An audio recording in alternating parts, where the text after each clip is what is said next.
Doc, as a member of the Health Committee of Parliament, what do you know about this, what appears to be an impending strike by Nurses and Midwives Association? As I did indicate at the beginning of the program, some of them are wearing red armbands. Yes. This morning, if I started yesterday, what do you know about this development? And judging from the kind of relationship you have with the health minister, how are we averting this? I mean, because it's a looming health crisis if it happens. Yeah, thank you very much. Personally, I'm somebody who really do not subscribe to strikes in the health sector because that is something my personal philosophy. But I don't begrudge anybody who wants to go on strike. I only appeal to their conscience to see what they can do to avert subjecting the whole public to a dangerous situation like having to withdraw their services. What I know about the impending strike is that the previous government had an understanding, a memorandum of understanding with the various groupings of the nursing groupings, and came out with a document detailing their service conditions as far back as May last year. Agreement was done, it was left with them to implement.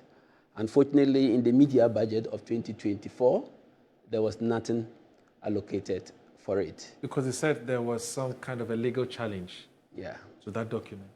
Right, that's what we are hearing, right? So December, November, when they were doing the budget for the 3 months transition budget, also nothing there to implement the policy document. Then come this government, NDC government. They have approached the minister and the ministry for implementation. I think there are about 4 different groups, category of nursing groupings within that organized group. Then the minister has asked that the latest I've heard is that they want to try to see how they can implement it. So they needed to form a group to see how they can work to implement the conditions of service. Is it some kind of a committee? Yeah, it's a committee made up of somebody from the ministry, one person from the nursing group, and one person from the Ministry of Finance. Implementation How about Fair Wages and Salaries Commission? Definitely, they would have to meet with them. Okay. You know, the policy has already, the condition of service has already been established. Yeah. It's now left with how to implement it. And implementation requires funding. Right. Because there are small things that are very important for the workers. We will not deny that. Every little benefit you get as a working condition at least improve your income. It helps you to live happily. It helps you even to work very well. It goes to improve even their working conditions and then the rest. So what I know is that the government has so far asked a 3-man committee to be set to see how they can roll it out. Yeah. If at least the previous government, forgive me, my dear nurses, this is just a passionate appeal. If the previous government signed this agreement with you and throughout the 7 months in government and the 3 months budget that they did to transition, they couldn't factor you in. Know that the new government coming will definitely have to scrutinize things very well. We saw it happen in every government. We've seen it happen in every government. When the previous government came, PDS and all contracts were halted and investigated. You've signed conditions of service, just like Kufuor signed single spine salary. You remember, he signed it a day he was leaving, the day before he left, and left the burden onto the next government. It became a very big burden on Atta Mills and John Mahama. You have signed conditions of service for nurses, which is very good, but you failed to implement it. You failed to even provide resources for it in your mid-year budget 2024, and you're handing over your 3 months transition budget. You didn't do anything. A new government has come. Let's give him the benefit of the doubt and allow them to mobilize resources, allow them to roll out how they are going to plan it. In after the mid-year budget of this year, you are not seeing anything. Perhaps then you can see that the government really hasn't got the intention to roll it out. If he hasn't got the intention to roll it out, he wouldn't call you to the ministry for a meeting. Then Three of the groupings said that the decision, the information received by the ministry is comforting enough for them to hold on the strike. But one group amongst them just said that they wouldn't agree, they will go on strike. So there is even a division within the nation groupings in Ghana, that three of the groups are saying that, look, let's give government the benefit of the doubt. So the other group is saying, no, we would start, which is not, at least, I believe three people cannot be right, three people cannot be wrong, and one group is right. I am thinking that perhaps they have some compassion for the patients, not that they are pampering government. I believe that those who have made it categorically clear that they won't join the strike, I think that it is out of compassion they are doing it.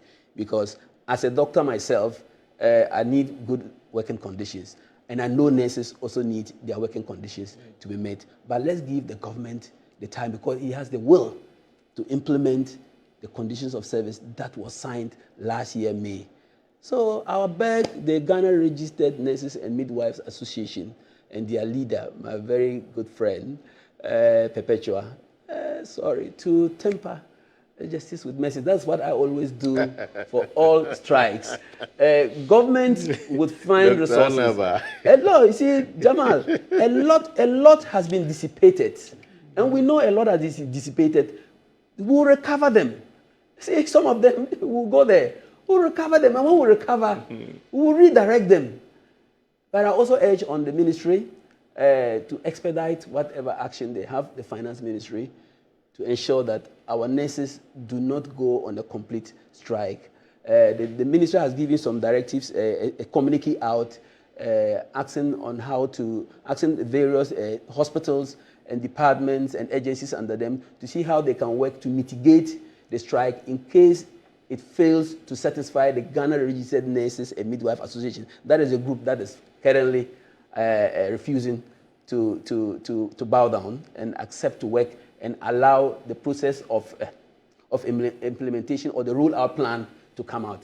So I hope that all the hospitals and directors within the various hospitals would work with those who have agreed to work. They shouldn't be intimidated by those who don't want to work, because after going on strike, some people have their personal beliefs. Some people come to hospital and say, I won't take blood. You can't force to give them blood. Somebody says, I won't go on strike. You can't force him that he must come on strike, and then the rest. It's not everything that money solves.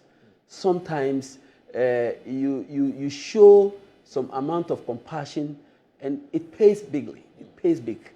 So I'm not here begging.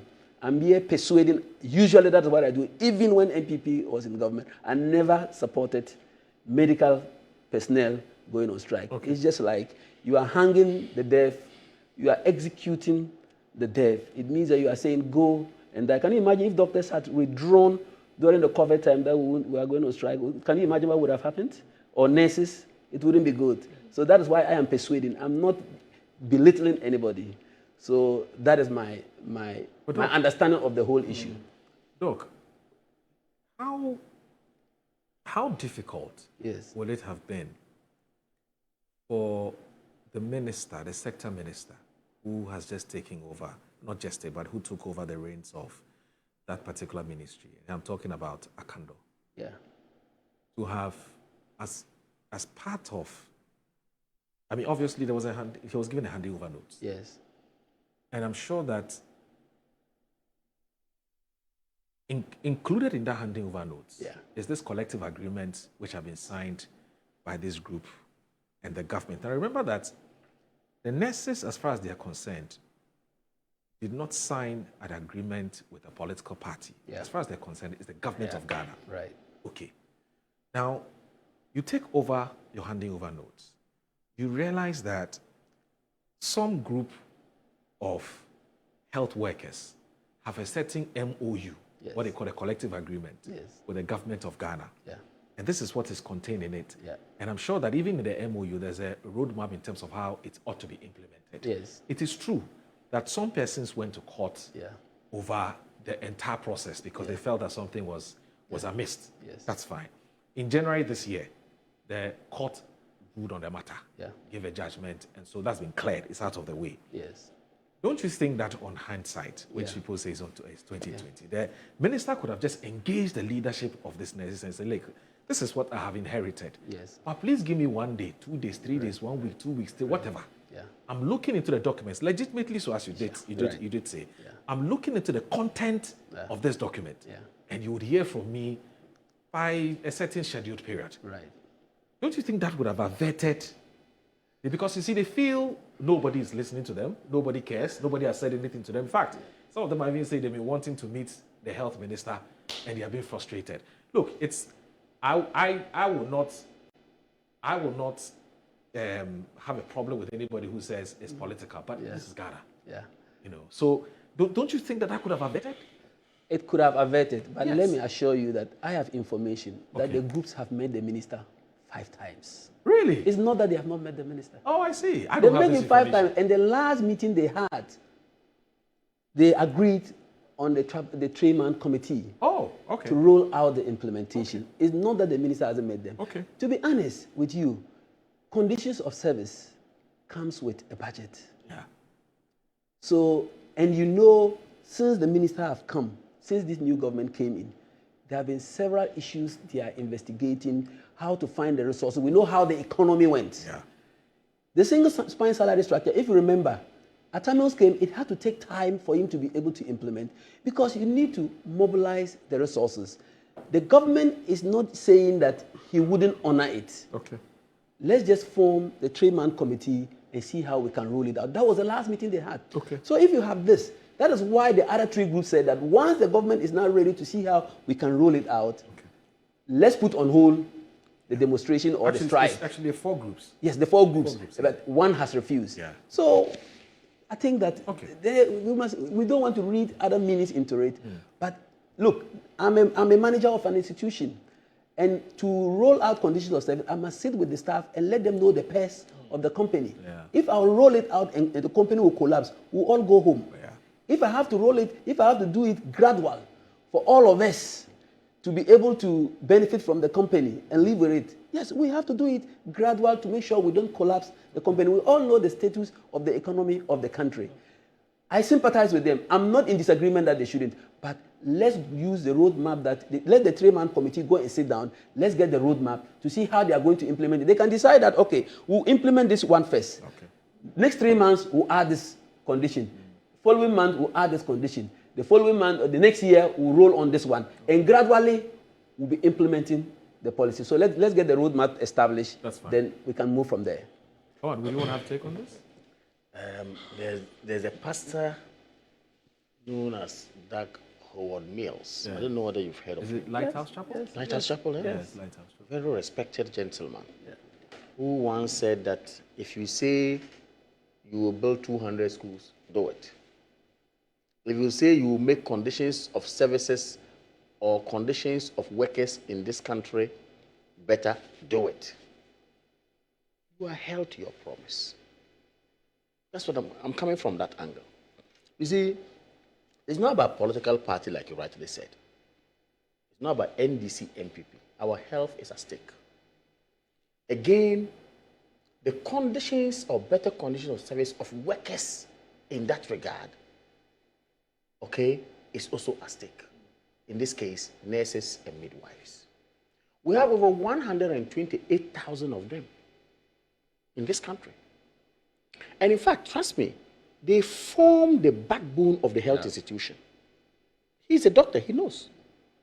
Very important entity. We don't joke with it. Now, merely saying that outgone government had agreement with you, I'm taking it from doctors' comments here, okay? And a new government has come. What you ought to do is to be patient for them to look into things and find out what is it. Look, governance is a continuum. Very important. Why? The city that is appreciating today against the dollar. The new government is not saying we carried it from the old government. It says this is our prudence that has ensured that. That's Dr. Nko. They have forgotten that they carried it from an old government where they needed to pay credence to the extent that even the President of the Republic of Ghana acknowledged it. that look, the outgoing government shored up our reserve. That is why the city is performing better today. Some credit, and I like that sincerity. Okay, today when it comes to workers or nurses, again, if the government has signed with you, which is gone, this government needs to be patient and find a budget. If you say you will build 200 schools, do it. If you say you will make the Ghanaian worker better, the Ghanaian worker be happy, you have said it, we didn't say it. Do it. You have no excuse. So for you see, the sad aspect of what is happening today for me is the politics that we have gone into it with. And it's not about nurses and midwives. So mostly, just observe it. If unions come out to develop a commonality or an agreed stance by all, some elements within will go back. Okay? Sit somewhere and have their meeting somewhere in cahoot to some other people, come out to say that, look, we are not part of your strike. To destroy the entire system. Meanwhile, you have a single area where all of you are going to benefit. This 128,000 people, if the conditions of service are actually implemented, all of you will benefit. But some of us, or some of them will come and say, because of politics, okay, NDC is in power. For this doctor, he's NDC. For this nurse, is not NDC. This nurse is... We have that. But I'm saying, look, whether it happened yesterday or it's happening today, it is actually not too good for our unions in this country, especially when we have critical and essential staff of this nature.